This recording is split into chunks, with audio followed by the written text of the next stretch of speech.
Antes de começar esse vídeo, eu quero dar o parabéns a todos os vascaínos que estão se associando no Vasco essa semana, estão fazendo parte dessa onda Cruz Maltina, estão derrubando o site do Vasco, aí tamanha a procura pela associação. Isso aí, dá muita motivação pra gente continuar aqui, acreditar no Vasco. É isso aí, a torcida do Vasco é isso, né? E se você não se associou ainda, tá esperando o quê? Tem a promoção da Black Friday essa semana. Os planos de sócio estão pela metade do preço. Você vai conseguir se associar aí pagando metade do preço por 6 meses.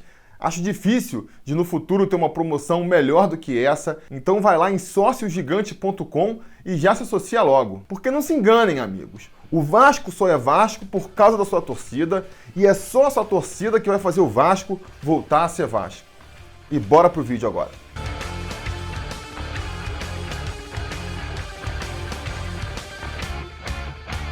E a notícia do dia é que o Vanderlei Luxemburgo está cobrando aí investimentos de risco no Vasco para montar um time competitivo em 2020. E só de ouvir falar em investimento de risco, fico todo arrepiado, Sinceramente, eu acho que o caminho do Vasco não é esse. Risco é uma coisa que o Vasco não pode correr, né?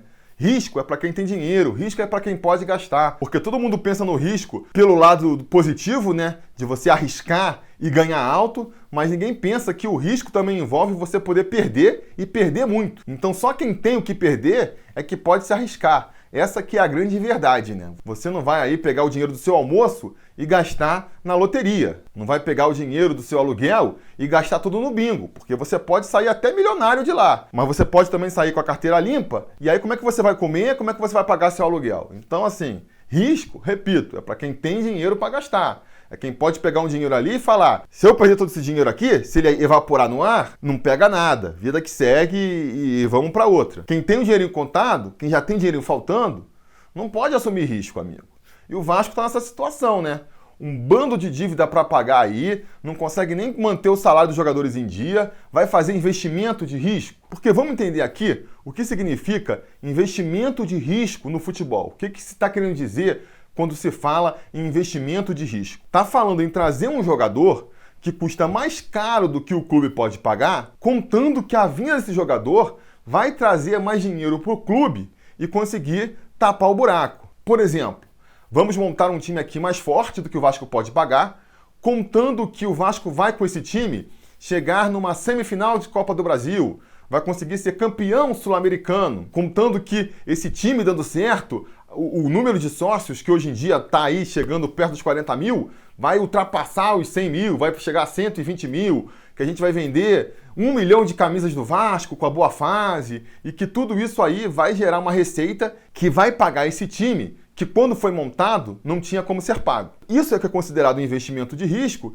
e eu falando isso aqui para você, você pode pensar, é isso mesmo, é isso que o Vasco tem que fazer, tem que arriscar tudo. Só que, galera, isso pode não acontecer, né? Esse é o melhor dos cenários, mas e o pior dos cenários? E se o Vasco monta um time desse e não consegue chegar nem numa semifinal da Copa do Brasil, perde na primeira fase para um Boa Esperança da vida aí, não consegue ser campeão da Sul-Americana, de novo, é eliminado aí por uma LDU, por um Desportivo Quito da vida, um time desses aí que a gente nem ouviu falar. E aí, o programa de sócios não decola, e aí as camisas não são vendidas no número que se esperava. E aí, quem é que vai assumir o preju? O Vasco, que já está nesse buraco, já está tentando se reestruturar aí, vai tomar mais uma paulada, vai cair mais uma vez do buraco. Sabe, não dá para fazer isso, não existe isso de investimento de risco. O Vasco parece que ele está no buraco e ele quer sair do buraco dando um pulo só. Não, eu vou dar um pulo só pro alto aqui e vou sair do buraco. E aí fica pulando, não consegue e nunca sai do lugar. Sabe, ao invés de ir passo a passo, não, eu vou escalar esse buraco. O buraco é tão fundo que eu tenho que escalar, eu tenho que ir passinho por passinho, vai demorar mais, mas eu garanto que saio do buraco. Ao invés de fazer isso, o Vasco fica querendo dar um pulo só, para tentar com um pulo só sair do buraco e nunca sai do mesmo lugar.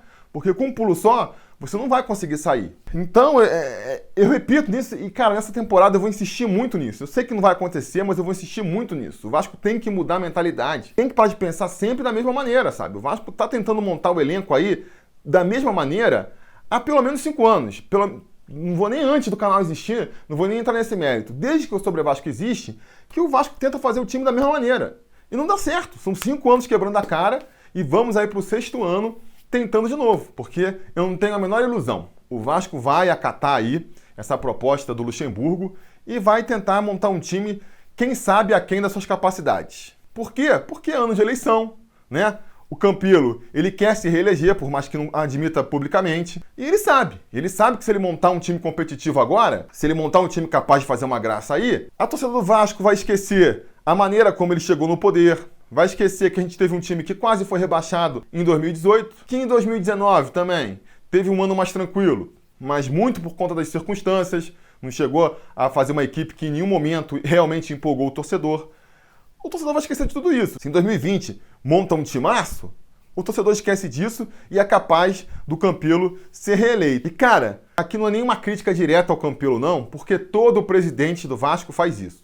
Todo presidente do Vasco se elege já sabendo que vai ficar 3 anos na frente do clube e que no terceiro ano é o ano que tem que montar o timaço para tentar se reeleger. Que não é nenhum pensamento errado. Você fazer um planejamento de 3 anos é um pensamento certo. O problema é quando chega no último ano, e independente de ter feito trabalho bom ou não, independente de ter juntado dinheiro para fazer um time bom ou não, vai lá e gasta.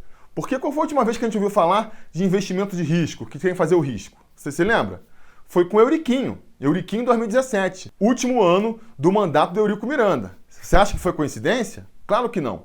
Fizeram isso para tentar uma reeleição aí, né? Tentar montar um time competitivo que permitisse a reeleição do Eurico Miranda. Montou um time ali que, mal ou bem, chegou numa Libertadores, né? Foi aí a melhor posição do Vasco em muito tempo no Campeonato Brasileiro, 7º lugar, mas a conta veio em 2018. Em 2018 a gente viu o buraco em que o Vasco estava, muito por ter montado um time ali competitivo em 2017. Teve o Anderson Martins saindo sem receber nenhum salário, um bando de jogador saindo pela porta dos fundos, muito ali porque o Eurico queria desmontar o time para o seu sucessor, mas muito também porque não tinha mais dinheiro. A gente viu o buraco em que o Vasco se meteu. E repito, não é coisa só de Eurico, porque com o Roberto Dinamite foi a mesma coisa, né? Montou um time mais modesto em 2009, depois melhorou um pouquinho em 2010, em 2011 fez aquele time que foi ser campeão da Copa do Brasil, vice-campeão do Brasileiro, em 2011. Não por coincidência, ano de eleição, ano em que o Roberto Dinamite conseguiu aí a reeleição com 92% dos votos. E aí em 2012, a gente viu, a conta veio. Ainda conseguiu fazer uma graça no começo do ano ali, até porque estava na Libertadores. Depois, a gente viu a desgraceira que deu, né? O caldo desandou em 2012 e 2013 e a gente foi ser rebaixado mais uma vez. Então, amigos, eu fico muito preocupado com essa coisa aí de investimento de risco. Eu acho que o caminho não é esse. Eu entendo o lado do Vanderlei Luxemburgo, tá fazendo dele. O Luxemburgo, vamos e venhamos, né? Não tá preocupado se o Vasco daqui a 5, 6 anos vai estar com um time bom ainda, vai estar numa situação saudável financeiramente.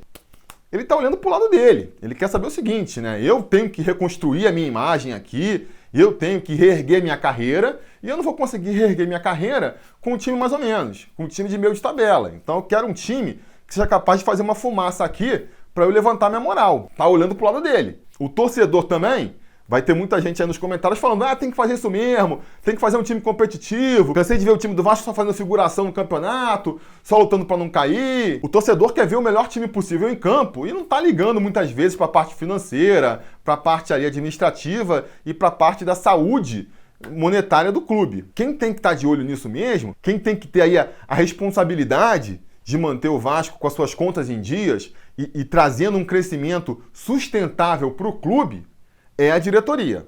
É a diretoria do Vasco, né? E eu espero que essa diretoria aí, que gosta de encher o bocão para falar, que está fazendo uma administração de austeridade, que está recuperando o Vasco financeiramente, que está reestruturando o Vasco da Gama, chegue nesse ano de eleição e mantenha esse discurso na prática. Eu sei que eles vão gastar mais, já anunciou que vai gastar mais esse ano, que vai tentar montar um time mais competitivo, vai buscar aí a reeleição, beleza, é parte do jogo, faz aí, mas com responsabilidade.